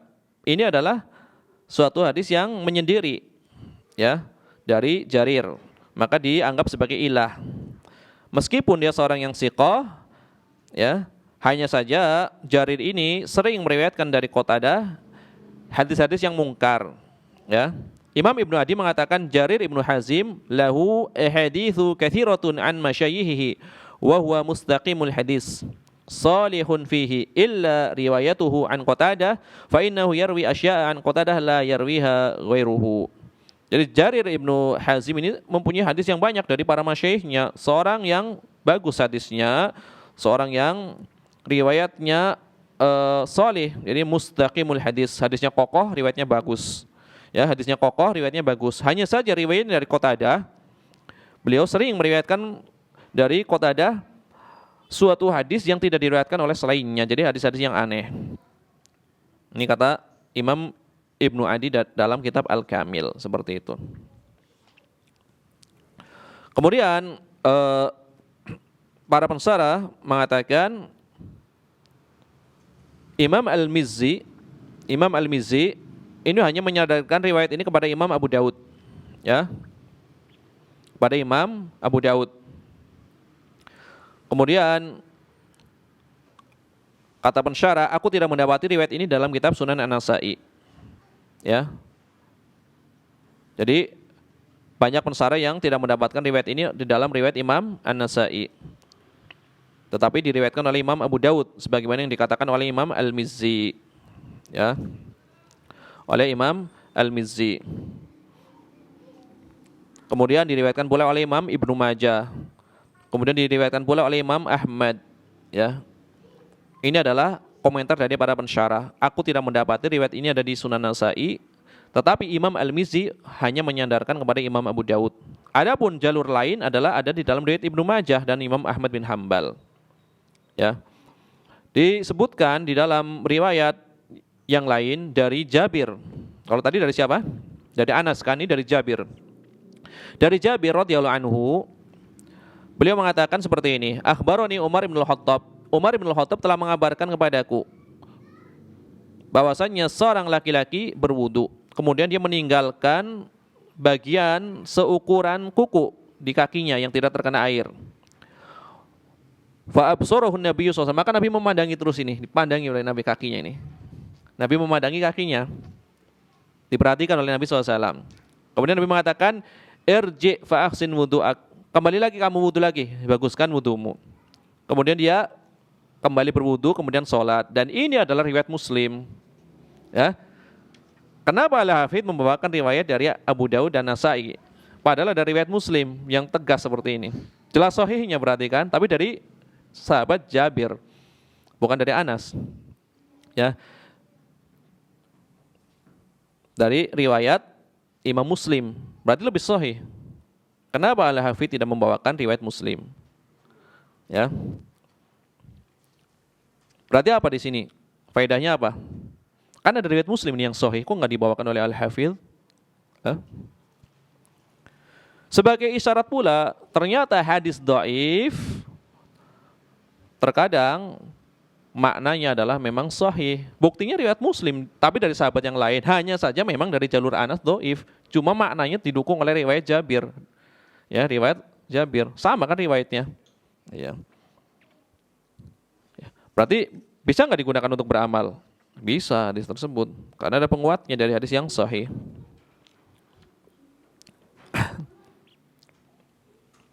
Ini adalah jalur yang kedua, riwayat Muslim. Ya, hadisnya sama, berarti sahih dari Jabir. Kemudian ada jalur yang lain, yang ketiga. Tadi pertama dari Anas, yang kedua dari Jabir, sahih. Ini yang ketiga, dari jalur Baqiyah bin Walid, ya. An Buhair ibni Sa'id dari Khalid ibni Mi'dan, dari sebagian sahabat, beberapa sahabat Nabi SAW. Semisal, bahwasanya Nabi SAW pernah melihat seorang laki-laki sholat, kalau tadi kan wudu, seorang laki-laki yang sholat. Kemudian di bagian kakinya ada seukuran dirham, kalau tadi seukuran kuku, yang tidak terkena air. Maka Nabi SAW memerintahkan untuk mengulangi wudunya dan sholatnya. Ini riwayat dari sebagian sahabat yang dikeluarkan oleh Imam Abu Daud dan Imam Ahmad. Adapun di dalam riwayat Imam Ahmad tidak ada penyebutan sholat, hanya saja Nabi menyuruh untuk mengulang wudunya. Maksudnya tidak dibahas seorang laki-laki sedang sholat, enggak. Ya, tapi Nabi melihat seorang laki-laki yang dia telah berwudu, di kakinya ada bagian seukuran dirham, ya, yang tidak terkena air wudu tersebut. Maka Nabi menyuruhnya untuk mengulang wudunya. Lagi-lagi Imam Al-Athram mengatakan seperti ini, qultu li Ahmad bin Hambal, aku bertanya kepada Imam Ahmad bin Hambal, hada isnadun jayyid, apakah sanad hadis ini bagus? Qala, Imam Ahmad mengatakan na'am, sahih riwayatnya, bagus. Ya. Ya disebutkan di dalam kitab Al-Tanqih. Ini Imam Ahmad mengatakan riwayatnya bagus. Adapun Imam At-Tirmidzi mengatakan bahwasanya Baqiyah adalah seorang mudallis. Apa ini mudallis? Hah? Mudallis itu apa? Hah? Ini banyak istilah hadis enggak apa-apa. Mudallis. Mudallis adalah seorang yang meriwayatkan hadis tetapi dengan cara menyamarkan riwayat. Disamarkan riwayatnya. Iya. Di sini kata Imam At-Tirmidzi, hadis ini ada ilatnya, ada penyakitnya. Kenapa? Wa qad rawahu bil an'anah. Karena beliau meriwayatkan, Baqiyah ini meriwayatkan dengan cara an'anah. An'anah apa? Dengan ungkapan dari fulan, dari fulan, dari fulan. Namanya dari bisa mendengar langsung, bisa enggak. Yang jelas aku mendengar dari fulan walaupun enggak dengar langsung. Ya. Seorang mudallis kalau meriwayatkan hadis dengan cara an-ana, dari, berarti indikasinya ini hadis dhaif. Walaupun terkadang mudallis itu rawi yang siqah. Ya. Imam Sufyan Ats-Tsauri adalah seorang yang siqah. Tapi beliau mudallis. Ketika Sufyan Ats-Tsauri meriwayatkan hadis dari fulan, berarti dhaif. Tapi kalau Sufyan Ats-Tsauri mengatakan sami'tu fulan, aku mendengar fulan, akhbaroni fulan, berarti jelas, maka baru dikatakan riwayatnya sahih. Ya. Di sini Baqiyah yang dikatakan oleh Imam At-Tirmidzi seorang mudallis meriwayatkan hadis dengan cara an-anah dari fulan. Ya. Maka klaim hadis ini adalah hadis yang dhaif karena ada ilatnya, itu dijawab oleh Imam Ibnul Qayyim. Ya, dijawab oleh Imam Ibnul Qayyim di dalam kitab beliau Tahdzib Mukhtasar Sunan. Ya, kitab Ibnul Qayyim, ya, Tahdzib Mukhtasar Sunan. Imam Ibnul Qayyim mengatakan Baqiyah meriwayatkan suatu hadis secara tegas, ya, di dalam riwayat Imam Ahmad bin Hambal. Bitahdits inda Ahmad. Apa maksudnya bitahdits inda Ahmad? Dengan lafaz haddatsana atau haddatsani. Berarti tegas, bukan dari. Ya. Maka kemudian pendapat Imam Ibnul Qayyim itu pun dikritik lagi oleh ulama setelahnya. Ya. Betul, beliau meriwayatkan dari syekhnya secara tegas haddatsana. Ya. Kemudian beliau meriwayatkan dari syekh ke syekhnya yang lain dengan cara an-ana. Ya kan? Syekhnya dari fulan pula, ya kan? Makanya sebagian ulama mengatakan tidak diterima, ya, klaim bahwasanya riwayat yang seperti ini menghilangkan penyakit yang dikaitkan dengan mudalisnya seseorang, tadlisnya seseorang, seperti itu. Ini adalah riwayat yang ketiga. Tapi kalau kita kumpulkan dari 1, 2, 3 riwayat, berarti maknanya adalah sahih. Karena riwayat yang kedua tadi diriwayatkan oleh Imam Muslim. Ini hanya sekedar mengetahui beberapa jalur ternyata banyak penyakitnya. Ternyata riwayat yang lain pun ada yang sahih, ya. Berarti kesimpulannya adalah riwayatnya adalah riwayat yang sahih. Jam berapa ini? Iya.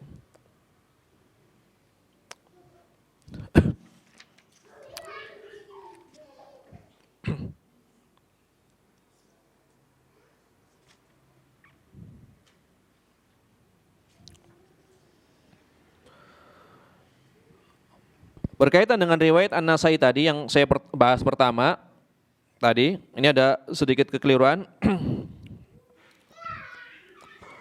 Riwayat Ali bin Abi Thalib tadi yang pertama yang berkaitan dengan berkumur ataupun istinsyak. Riwayat dari Nasai ini yaitu hadisnya siapa? Ali bin Abi Thalib. Ya.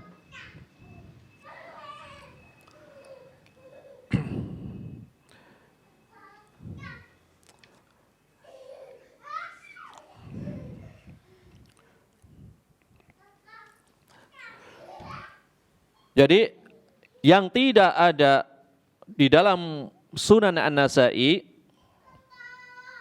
atau diklaim tidak ada, itu adalah riwayat yang berkaitan dengan seorang yang tidak menyempurnakan wudhu ini. Yang ini riwayat yang tadi. Adapun yang Nasai tadi itu ada riwayatnya. Maka tadi Syekh Abdullah Al-Basan memang menyebutkan ada di dalam Sunan An-Nasa'i. Adapun yang para pensyarah itu ragu apakah ada di Nasai atau tidak adalah riwayat ini yang kita bahas. Makanya Imam Al-Mizzi hanya menyandarkan kepada riwayat Abu Dawud. Iya. Tapi belum tahu ya, karena penulis Subulus Salam hanya mengatakan barangkali ada di Sunan Al-Kubra. Saya juga belum ngecek. Maksudnya riwayat ini maksudnya. Belum ngecek. Ya insya Allah nanti kita akan cek lagi di Sunan Al-Kubra, mudah-mudahan ketemu. Ya. Jadi itu saja. Jadi yang tidak tegas ada di Sunan Nasi adalah yang berkaitan dengan ini. Yang berkaitan dengan apa? Seorang yang tidak menyempurnakan wudunya. Ya. Adapun ucapan Anas bin Malik, Nabi SAW pernah melihat seorang laki-laki yang berwudu, kemudian di bagian kakinya ada seukuran kuku. Dikatakan apa? Mislu dhufri. Ya, mislu dhufri. Bisa mislu dhufur. Jadi ditomahkan semuanya. Mislu dhufuri. Ya. Mislu dhufuri. Ini disebutkan di dalam Al-Qur'an. Wa 'alal ladzina hadu harramna kulla dzi dhufur. Bagi orang-orang Yahudi, kami haramkan ya hewan yang memiliki kuku. Setiap hewan yang memiliki kuku maka kami haramkan dimakan oleh orang-orang Yahudi. Dzufur. Ya, berarti pakai dhamma. Boleh pula sebagaimana riwayat ini dzufri, mislu dzufri. Berarti domahkan huruf ya dhonya, kemudian fa-nya disukunkan, mislu dzufri. Atau boleh dikasrohkan, mislu az-zifri. Atau boleh dikasrohkan dua-duanya, mislu zifir. Zifiri. Jadi mislu dzufri, mislu dzufuri, mislu zifri, mislu zifir. Ya. Boleh semuanya. Tapi intinya maknanya adalah kuku. Ya, maknanya adalah kuku. Kemudian ucapan Nabi SAW, irji, ulangi lagi, fa'ahsin wudu'ak.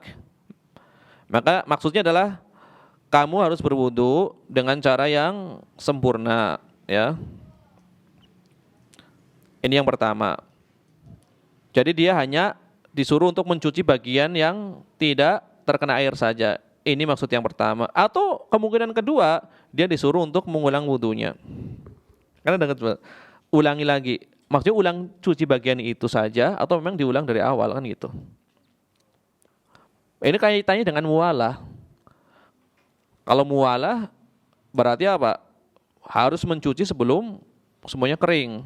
Tapi kalau tidak disyaratkan muwalah, ya bagian yang tidak terkena air wudu aja yang belum sempurna yang dicuci kan seperti itu. Ini kan para ulama khilaf nanti.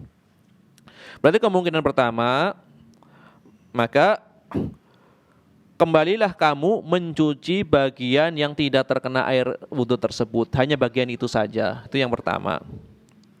Kemungkinan kedua, mengulangi wudunya dari awal. Ya, ini yang lebih nampak secara susunan kalimatnya. Kata Al-Imam Al-Khattabi. Imam Al-Khattabi mengatakan inna hadza huwa dhahiru ma'nahu. Ini adalah lebih nampak maknanya. Jadi Nabi memang menyuruh mengulang dari awal. Berarti memang udah pada kering semua. Tangannya mungkin sudah kering, kepalanya sudah kering. Ya. Yang menguatkan hal tersebut, maksudnya kembali lagi adalah maknanya mengulang wudu adalah sebuah riwayat dari tadi. Hadisnya Ibnu Me'dan ya radhiyallahu anhu. Dikatakan fa'amarohu an yu'idal wudu awas sholah. Maka Nabi memerintahkan laki-laki tersebut untuk mengulangi wudunya dan sholatnya.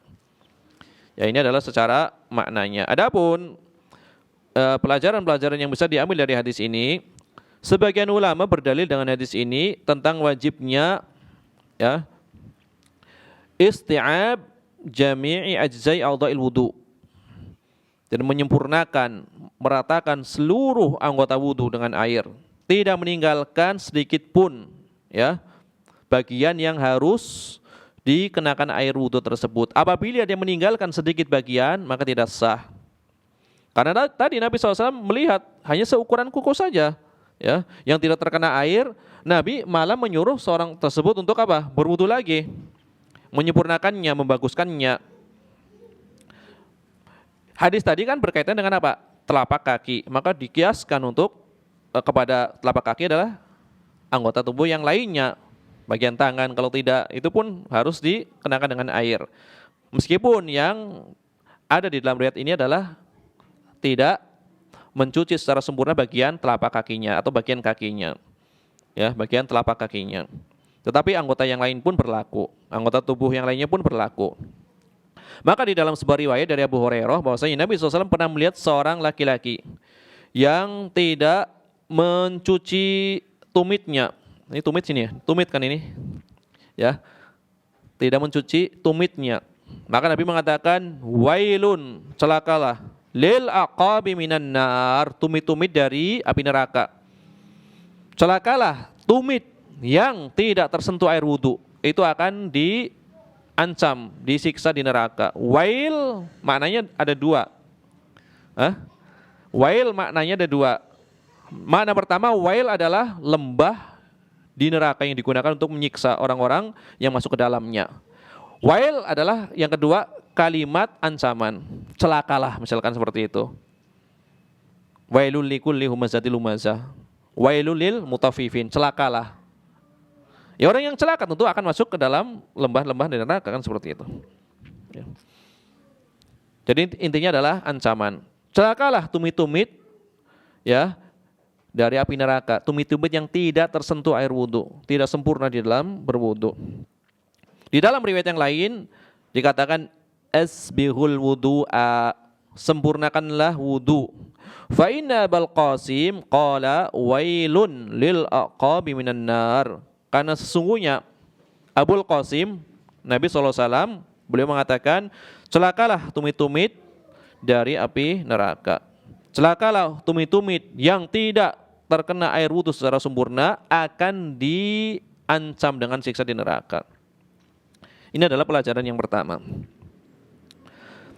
Pelajaran yang kedua, sebagian ulama berdalil dengan hadis ini menghilangkan bagian sesuatu yang menempel pada bagian anggota wudu, ya, yang menghalangi masuknya air ke dalam kulit, mengenai kulit. Seperti misalkan tepung, orang membuat adonan tepung, ya, atau misalkan orang bekerja sebagai tukang bangunan, ada kapur atau semen yang menempel, itu harus dihilangkan karena itu menghalangi masuknya air ke dalam kulit. Atau misalkan seorang yang memakai pewarna kuku gitu, tapi yang tidak bisa mengenai kuku, yang tidak tembus, kan ada beberapa jenis gitu. Itu juga menghalangi masuknya air ke dalam kuku tersebut, ya. Jadi dipilih pewarna kuku yang tidak menghalangi air. Ada jenis-jenisnya seperti itu. Jadi harus dihilangkan, ya, yang menghalangi mengenai kulit. Kalau tinta bagaimana? Tinta itu menghalangi nggak? Masuk kali airnya, sedikit tinta itu.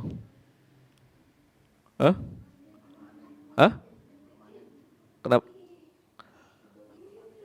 Itu menghalangi nggak itu? Kalau cat jelas, ya kan? Cat sebagaimana tadi, ya tepung aja mungkin yang tebal itu kan. Ya intinya sesuatu yang menempel di anggota wudu itu harus berusaha dihilangkan. Misalkan dulu sudah berusaha dihilangkan, tidak bisa hilang, baru di situ, ya. Allah tidak membebani seorang kecuali kemampuannya. Ini berusaha dulu. Kalau udah berusaha pasti masuk gitu kan, ya. Kenapa? Lotion. Lotion itu emang menghalangi? Ketika sudah disiram dengan air, menyerap. Kalau sudah menyerap maka tidak mengapa. Ini pokoknya apabila bahan-bahan tersebut tidak bisa apabila bahan-bahan tersebut itu menghalangi masuknya air wudhu ke kulit gitu. Intinya seperti itu aja. Ya, gambaran mudahnya seperti itu. Kemudian berkaitan dengan mualah. Ini kan pembahasan tentang mualah. Tidak meninggalkan cucian di dalam berwudu sampai kering, itu adalah makna gampang mualah, ya. Maka para ulama berbeda pendapat tentang wajibnya mualah di dalam wudu, ya. Sebagian ulama berpendapat bahwasanya mualah itu adalah suatu yang wajib, ya. Suatu yang wajib. Ini ada 3 pendapat, ya, ringkaskan ya. Yang pertama adalah wajibnya mualah di dalam wudu secara mutlak. Ini rincian terlalu panjang, saya ringkaskan saja. Intinya yang pertama berpendapat mualah itu di dalam wudu wajib secara mutlak. Pokoknya tidak ada tidak ada tawar-menawar seperti pokoknya mualah wajib, ya. Ini adalah pendapat dari Imam Ahmad bin Hambal dan ini adalah madhab, maksudnya pendapat muktamad, ya. Mualah itu hukumnya wajib secara mutlak. Jadi kalau tidak mualah wudunya nggak sah, intinya gitu aja. Ini pendapat yang pertama. Ini adalah pendapat madhab Hambali yang muktamad. Kemudian ini adalah pendapat Imam Al-Auza'i. Dan ini adalah salah satu dari 2 riwayat dari Imam Syafi'i. Maksudnya ini adalah salah satu qaul pendapatnya Imam Syafi'i, yaitu qaul qadim, ya. Berarti mualah itu wajib secara mutlak. Berarti kalau dikatakan secara mutlak, apakah mualah ini gugur disebabkan karena lupa? Gugur nggak kalau mualah wajib secara mutlak? Dia lupa. Gugur nggak? Nggak gugur, karena kan dikatakan wajib secara mutlak, ya. Maka mualah ini tidak gugur meskipun dia lupa. Beda dengan kemarin pembahasan tentang bismillah. Bismillah itu gugur kalau lupa dalam madhab Hambali, ya. Kalau ini enggak. Ini adalah pendapat yang benar di dalam madhab, pendapat yang muktamad di dalam madhab Hambali, ya, sebagaimana diterangkan oleh Imam Ibnu Qudamah di dalam Al-Mughni ataupun Imam Al-Mardawi di dalam kitab Al-Insaf. Ini pendapat yang pertama. Pendapat yang kedua, mualah itu sunnah, ya. Mualah itu sunnah, tidak wajib. Ini adalah pendapat Imam Abu Hanifah. Riwayat kedua dari madhab Hambali. Ini riwayat kedua, ya. Kemudian riwayat kedua ini dipilih oleh ulama madhab Hambali, di antaranya Imam Al-Khiraqi. Al-Khiraqi, penulis kitab Mukhtasar Al-Khiraqi, memilih riwayat kedua dalam madhab Hambali ini, ya. Makanya Imam Al-Khiraqi di dalam kitab beliau Matnul Khiraqi tidak menyebutkan al-mualah ini di dalam furudul wudu, kefarduan di dalam wudu. Tetapi Mutakhirin Hambali menyebutkan ini adalah fardu yang ke-6. Kalau dalam madhab Hambali ada 6. Wajibnya wudu, fardunya wudu ada 6. Ini bukan Syafi'iyah, ya, enggak ada Syafi'iyah di sini kan. Nah, dalam madhab Hambali fardu wudu itu ada 6. Ya. Intinya yang ke-6 adalah mualah. Adapun di dalam madhab Syafi'i mualah ini bukan fardu wudu. Walaupun jumlahnya 6. Dalam madhab Syafi'i kan jumlahnya 6, cuma hitungannya beda. Ada di dalam madhab Hambali, niat bukan fardu, tapi syarat. Itu dalam madhab Hambali. Dalam madhab Syafi'i, niat itu fardu. Yang ditiadakan apa? Mualah. Di dalam madhab Hambali, niat bukan fardu, tetapi ditambah dengan mualah. Nah, itu. Berkesinambungan di dalam mencuci. Berkesinambungan, artinya tidak membiarkan anggota tubuh yang lain kering, baru dicuci. Saya nyuci tangan nih, ngobrol dulu sampai kering, lanjutin kaki. Itu namanya bukan mualah. Nah, itu namanya bukan mualah, ya. Dan ini adalah pendapat tidak wajibnya mualah, ini adalah pendapat baru di dalam madhab Syafi'i. Dan ini adalah pendapat madhab Dhohiri, ya. Pendapat madhab Dhohiri. Ini pendapat kedua. Yang pertama wajib secara mutlak, tidak gugur meskipun lupa. Yang kedua adalah sunnah. Yang ketiga Nah ini lebih moderat yang ketiga nih. Muwalah itu wajib pertama apabila ingat. Yang kedua apabila ada kemampuan. Berarti kalau lupa gugur, kan gitu. Berarti kalau tidak ada kemampuan juga gugur, ada udzur yang nggak mampu. Contohnya apa? Airnya kurang. Misalkan baru nyuci tangan, lah habis nih satu aqua. Bingung, ada aqua kan? Karena kan nggak boleh tayamum kecuali memang benar-benar tidak ada air. Begitu nemuin aqua yang lain ini udah kering, berarti kan nggak mualah ini. Sebenarnya wajib mualah, cuma ini karena ada udzur. Airnya kurang, berarti gugur, ya kan? Ini gugur berarti kan, atau lupa. Jadi lupa sama kurang air, jadi ada udzur. Yang asalnya wajib kalau ingat dan ada kemampuan. Jadi diikat nih, kuat ada kemampuan. Kuat, ingat, Afan. Ingat dan ada kemampuan. Ingat tapi nggak mampu juga gugur. Ini adalah pendapat di dalam mazhab Malik, salah satu pendapat mazhab Malik. Dan pendapat ini adalah yang dipilih oleh Syekhul Islam Ibnu Taimiyah rahimahullah taala. Jadi Syekhul Islam Ibnu Taimiyah di dalam permasalahan ini adalah memilih pendapat yang paling moderat. Mengatakan wajib secara mutlak berarti kan sangat ketat atau hati-hatilah, ya. Hati-hati atau ketat. Riwayat kedua longgar. Riwayat ketiga sedang. Wajib kalau ingat dan mampu. Tidak wajib kalau lupa dan tidak ada kemampuan. Tidak ada kemampuan ada kalanya karena airnya kurang atau hal yang lainnya. Ya, berarti ada 3 pendapat. Kita akan bahas dalilnya. Habis itu dicukupkan. Udah habis, nggak apa-apa. Apa lanjutkan pekan depan ini udah 1,5 jam.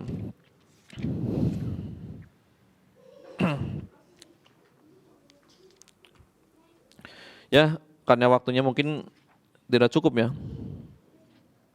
Insyaallah dalilnya akan kita bahas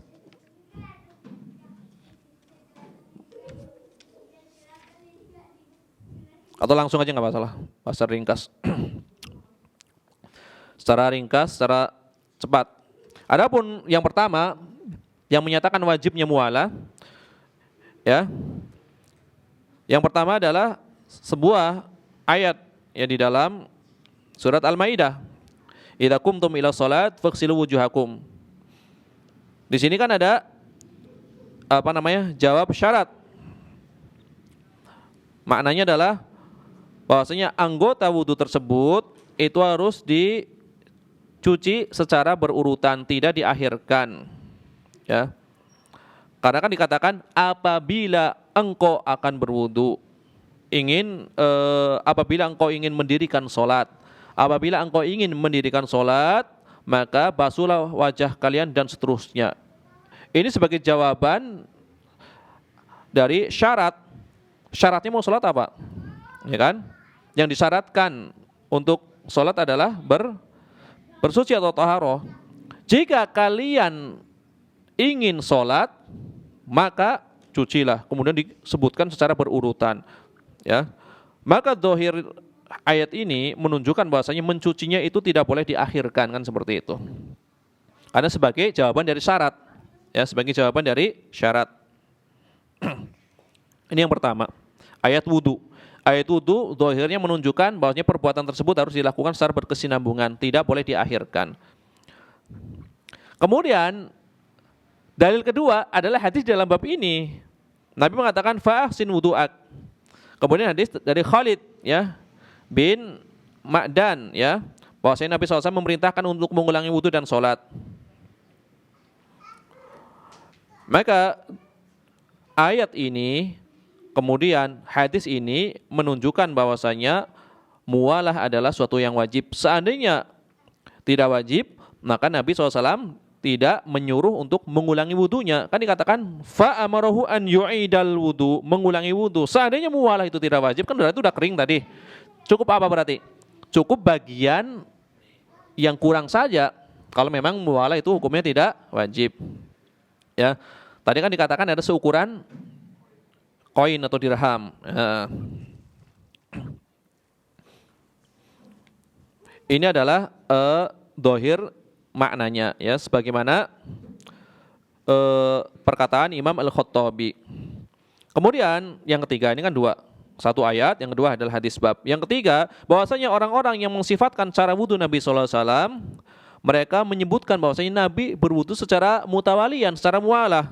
Ya, tidak pernah ya Nabi SAW memisahkan antara satu anggota wudu dengan wudu yang lainnya, memisahkan dengan waktu yang lama sampai kering, tidak. Setiap yang mensifatkan wudu Nabi, pasti Nabi berwudunya secara berkesinambungan. Ini adalah yang ketiga. Kemudian yang keempat, bahasanya wudu itu kan satu paket ibadah. Satu paket ibadah, sebagaimana sholat satu paket ibadah. Apakah sholat itu boleh dipisah-pisahkan? Di sini takbiratul ihram, nanti mundur lagi lah, lanjutin lagi, baru ya baru ruku misalkan, berdiri. Kan satu paket ibadah. Sebagaimana sholat adalah satu paket ibadah, wudu pun seperti itu. Ya. Antara satu yang lainnya saling berkaitan. Sholat tidak bisa dipisah-pisahkan, wudu pun tidak boleh dipisah-pisahkan. Ya. Ini adalah 4 alasan yang menunjukkan mualah itu wajib. Adapun yang berpendapat sunnah itu juga punya alasan. Yang berpendapat sunnah juga punya alasan. Yang pertama adalah alasan yang pertama pula, yaitu ayat di dalam surat Al-Maidah tersebut, ya. Bahwasanya Allah Subhanahu wa taala di dalam ayat tersebut kan hanya memerintahkan anggota-anggota wudu yang harus dibasuh maupun diusap. Maka bagaimanapun caranya, yang penting semuanya terkena air, maka itu tidak masalah, ya. Mau mencucinya secara langsung atau tidak langsung, yang penting yang diperintahkan di dalam ayat itu dicuci semua. Ya. Kalau sudah dicuci semua, berarti sudah mencukupi. Misalkan ada bagian yang kurang, ya cuma bagian tersebut yang harus disempurnakan. Jadi dalilnya sama ayatnya. Ya. Jadi pemahamannya yang berbeda. Kalau yang pertama tadi yang mengatakan wajib, ini kan jawaban dari syarat. Maka dohirnya adalah secara berurutan. Kalau ini kan perintahnya adalah agar dicuci ataupun dibasuh secara kesemuanya, ya, secara keseluruhan. Berarti menunjukkan mau bagaimanapun caranya, asal ujung-ujungnya kebasuh semua, berarti kan suci, berarti kan sah wudunya. Ya. Yang kedua, wudu itu adalah salah satu dari 2 cara bersuci, ya. Maka di dalam berwudu itu tidak wajib mualah, ya. Sebagaimana mandi, ya. Sebagaimana mandi. Mandi wajib mualah enggak?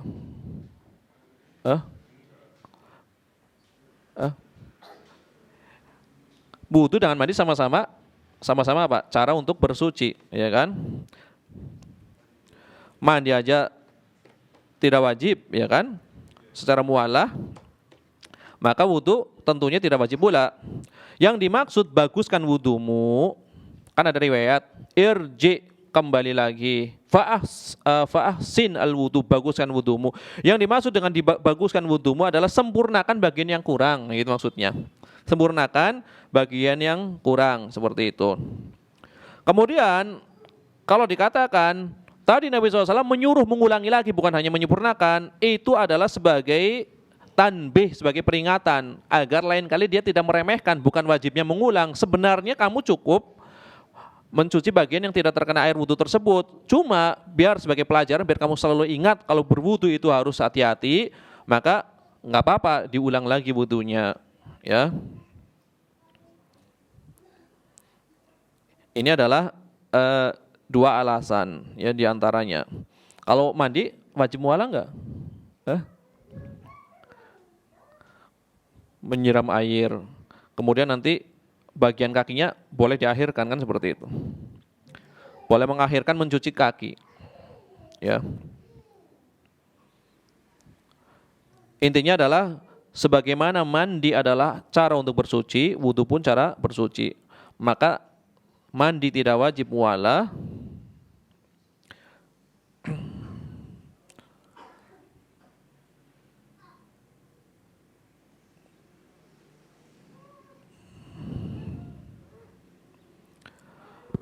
maka wudhu pun tidak wajib mualah. Maksud perintah Nabi SAW membaguskan wudhunya adalah menyempurnakan bagian yang tidak terkena basuhan tersebut. Kemudian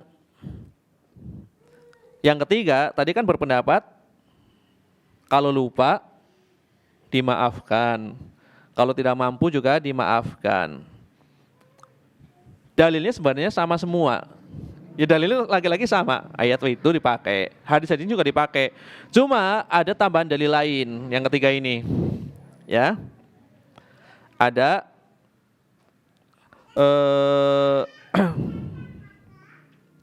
ada dalil ketiga. Ini dalilnya dibawakan semua sama, cuma dalil ketiganya yang menunjukkan bahasanya apabila lupa itu gugur, bahwasanya Nabi SAW pernah bersabda di dalam sebuah hadis yang diriwayatkan oleh Imam Ibnu Hibban, kemudian Imam Ad-Daruqutni dan Imam Al-Hakim, yang membedakan jika dia menyengaja tidak mualah, maka wudunya batal. Jika tidak sengaja maka sah. Jika mampu dia menyengaja meninggalkan mualah maka tidak sah. Tapi jika tidak mampu maka sah. Di antara dalilnya bahwasanya Rasulullah SAW bersabda, Innallaha tajawaza li an ummati al-khata' wa nisyan wa mastukrihu alaihi. Sesungguhnya Allah Subhanahu wa taala memberikan dispensasi kepadaku, pemaafan untuk umatku apabila umatku melakukan suatu al-khata'. Al-khata' itu adalah suatu yang tidak disengaja, salah yang tidak disengaja, wan nisyan, dan lupa. Tidak sengaja kemudian lupa, wa mastukrihu alaihi, atau dipaksa, itu dimaafkan. Jadi telah dijamin, umatnya telah diberikan dispensasi. Seandainya umatnya lupa, seandainya tidak sengaja, seandainya dipaksa melakukan sesuatu yang melanggar suatu perintah, larangan ataupun perintah, maka dimaafkan. Orang yang lupa tentu tidak sengaja, maka itu dimaafkan. Ya, ini adalah pendapat yang dipilih oleh Syekhul Islam Ibnu Taimiyah rahimahullah ta'ala. Ya. Jadi hadisnya sama, cuma sisi pendalilannya yang berbeda. Ya, pendapat yang pertama sangat ketat, pendapat kedua longgar, pendapat ketiga sedang. Dan ini lebih sesuai dengan apa? Yang ketiga ini. Lebih sesuai dengan ya tujuan diturunkannya syariat, ya. Makanya Syekhul Islam Ibnu Taimiyah mengatakan wa hadzal qaul ats-tsalits, kan Ibnu Taimiyah membawakan tiga pendapat. Pendapat yang ketiga yang dipilih oleh Syekhul Islam Ibnu Taimiyah wal azhar wal ashbah bi usuli syariah. Ini lebih kuat, ya, lebih sesuai dengan usul syariah. Wa bi usuli madhabi Ahmad wa ghairihi, dan lebih sesuai dengan usulnya madhab Ahmad dan selainnya, ya. Wa dzalika anna al-adillah al-wujub la tatanawalu illal ya mufrid, ya, la tatanawalu al-ajiz anil mualah, ya.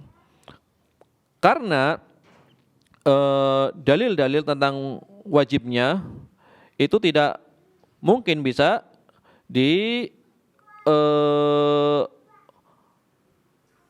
realisasikan kecuali orang-orang yang mempunyai suatu kemampuan, ya. Dan seorang yang tidak mampu, al-ajiz, itu tidak dikenakan perintah untuk muallah. Jadi orang yang terkena perintah kewajiban untuk mualah ataupun membasuh secara berkesinambungan adalah yang mempunyai kemampuan, mempunyai kudoroh. Adapun orang yang tidak mempunyai kemampuan, maka tidak dikenakan kewajiban melakukan mualah. Yang mampu ada dua tadi kan, ya, mampu ada dua. Ingat, kemudian ada kemampuan. Ingat kemudian ada kemampuan. Ini adalah yang dipilih oleh Syekhul Islam Ibnu Taimiyah. Jadi pendapat yang ketiga adalah pendapat yang lebih moderat, ya. Dikaitkan dengan ingat dan ada kemampuan. Kemudian pelajaran terakhir dari hadis ini sebelum kita tutup, di dalam hadis ini terdapat dalil disyariatkannya bagi seorang muslim apabila melihat dari saudaranya sesuatu yang keliru atau kurang sempurna di dalam melaksanakan perintah, maka hendaknya dia memberikan teguran atau memperingatkannya. Ya, tentu dengan nasihat yang baik, yang bijak, ya, agar ibadahnya benar. Karena ini masuk di dalam keumuman firman Allah Ta'ala, wa ta'awanu 'alal birri wat taqwa. Tolong menolonglah kalian di dalam kebaikan dan ketakwaan. Wala ta'awanu 'alal itsmi wal udwan, dan janganlah kalian tolong menolong di dalam perbuatan dosa dan permusuhan. Ya. Berarti pembahasan yang berkaitan dengan wudu itu tinggal 2 hadis lagi, ya. Insyaallah selesai pada bulan Ramadan. Baru masuk ke pembahasan bab al-mashu 'alal khufain. Kalau dilanjutkan di bulan Ramadan atau setelah lebaran, ya. Ya biidznillah. Ya, selesai pembahasan ini. Jadi intinya mualah adalah wajib bagi yang ingat dan mampu. Ya, berdasarkan riwayat tadi, Allah memberikan dispensasi kepada umatku bagi kelupaan, ketidaksengajaan atau ketika dipaksa melakukan suatu perbuatan yang melanggar syariat. Dipaksa. Contohnya siapa yang dipaksa? Seorang sahabat Nabi, Ammar bin Yasir, disuruh menyebut Hubal, kan dipaksa, hatinya penuh dengan keimanan. Maka Imam Ahmad bin Hanbal ketika orang-orang, yaitu para ulama, dipaksa untuk melakukan menyatakan Al-Quran itu makhluk, mereka banyak yang berdalil dengan hadis Ammar bin Yasir. Cuma Imam Ahmad nggak mau. Kalau Imam Ahmad ikut-ikutan, nanti semuanya ya fitnahnya merata, tidak ada yang membela. Maka beliau berkorban seorang diri, sehingga beliau dikatakan sebagai As-Siddiq As-Sani, Siddiq kedua. Yang pertama adalah Abu Bakar As-Siddiq, yang kedua adalah Imam Ahmad bin Hanbal rahimahullah ta'ala. Ya, kita akhiri dengan zikir kafaratul majlis. Subhanakallahumma bihamdika asyhadu an la ilaha illa anta astaghfiruka wa atubu ilaik.